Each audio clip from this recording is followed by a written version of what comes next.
channel. Eto, napakagandang balita po ito, ano? Meron pong COA report po mga kabida na lumabas, ano? At itong report na ito, binura lahat mga kabida yung mga aligasyon, yung mga akusasyon laban po sa Vice Presidente patungkol doon ho sa paggamit po ng kanyang napaka-controversial na confidential fund. Ano po, na? Meron pong unmodified opinion again, na inilabas po itong Commission on Audit. Kasi napakaingay masyado po ngayon, ano? Ito kung kanyang mga kritiko. Samot-saring mga aligasyon yung ibinabato po mga kabida laban po sa Vice Presidente. Lalo-lalo na po itong patuloy pong investigasyon po mga kabida dyan ho sa House of Representatives. Lately lang po, meron po silang inilabas na mga pangalan daw, no? Na parang imposible, na hindi ho matatagpuan po mga kabida sa listahan po ng Philippine Statistics Authority. Ano po, no? Eto, babasahin ko lang po, ano, itong editorial po mga kabida ni Optic Politics 15 hours ago po ito. Okay? Ang kanyang title po mga kabida, COA Report Smashes Lies, VP Sara Duterte's leadership exposes the hypocrisy of her detractors. Ayan. By Optic Politics, March 31, 2025. Ito po. Yung laman po ng kanyang editorial. The Commission on Audit has spoken and its ruling is a devastating blow to the liars, schemers, and political parasites desperately trying to bring down Vice President Sara Duterte. With an unmodified opinion, take note sa term with an unmodified opinion, COA has annihilated every baseless accusation hurled at her, proving beyond doubt that her office is run with honesty, efficiency, and fiscal responsibility. So, yung unmodified opinion po mga kabida, okay, inilabas. Okay, pangalawang beses na po ito. Okay, meron pong unmodified opinion, ito pong Commission on Audit. Now, ano po itong unmodified opinion? Okay, gusto ko lang pong ipaintindi sa inyo kung ano pong ibig sabihin po ng unmodified opinion. Okay? Ito, unmodified opinion, also known as unqualified opinion, means an auditor concludes that financial statements are presented fairly in all material respects in accordance with the applicable financial reporting framework. Okay? Ito, mas malinaw po yung kanyang definition.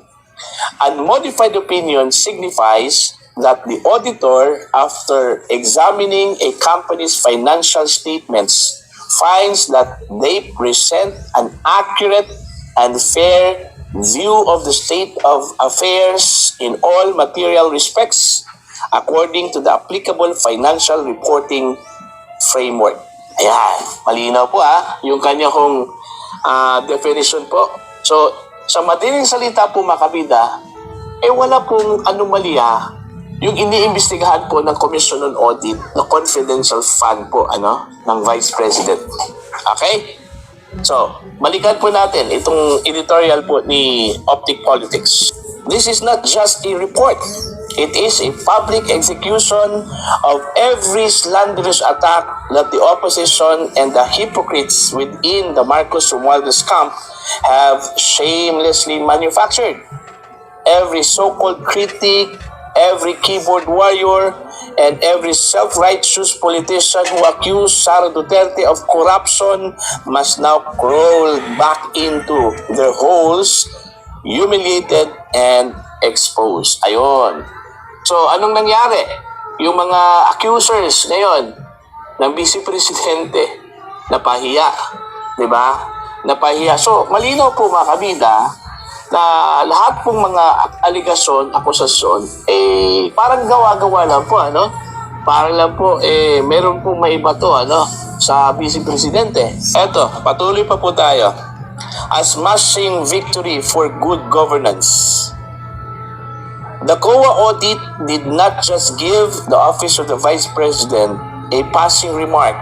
It gave it a flawless unblemished certification of financial integrity. This means every single peso that passed through the OVP was accounted for, legally managed, and properly allocated. So meaning, lahat pong lumabas na pera mula po sa confidential fund po ni Vice Presidente ay lahat po yan accounted for, mga kabida.